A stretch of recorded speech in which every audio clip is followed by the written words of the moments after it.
So, and what I'm saying here, these facts, most of us know. It's not new, and yet I think it's a good reminder. And when I say cholesterol alone is not the enemy, it's really what happens to the cholesterol when it goes inside the body. It's the oxidation of the cholesterol that's the problem, really.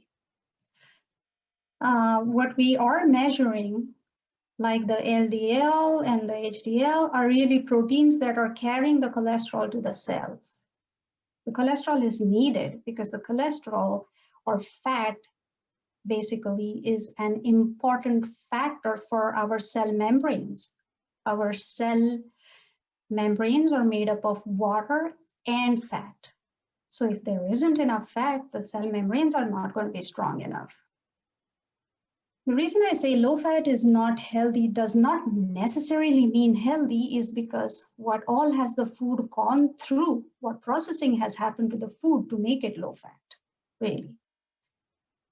Vegetarian does not mean healthy either, because something may be super fried, very high in trans fats, it's vegetarian, but doesn't make it healthy.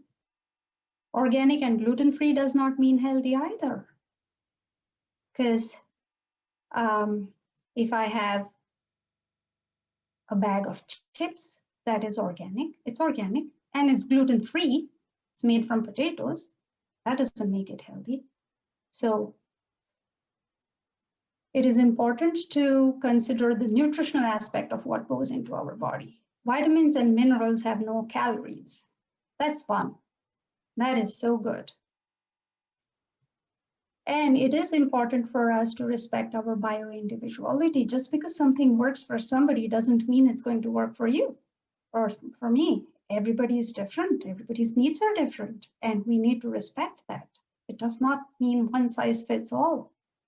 And what is also important to consider is that for the first time in human history, we are being told how to eat. We were born with this ability to eat. We knew how to eat. Nobody taught us how to eat. The human evolution is a couple of million years old, and the whole food revolution is a few thousand years old. Our bodies are not able to keep up and evolve at the pace the food revolution is going on. It's simply not possible. And with the whole advent of agriculture, we are focused on specific foods. And when I say 60% of the calories we consume come from 3 plants, wheat, rice, and corn mainly for North America, I would say, and some of the other parts of the world, but this is world statistics. And I know that in India, a lot of our calories come from wheat and rice.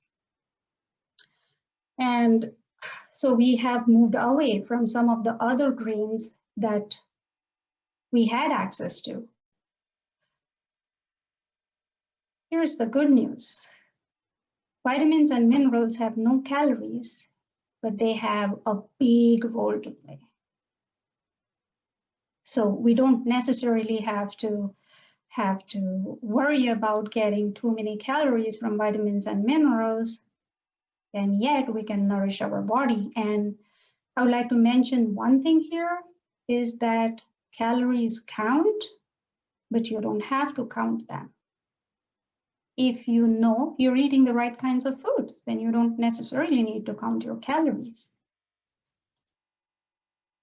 And very important, not getting fooled by the claims on labels, because what is happening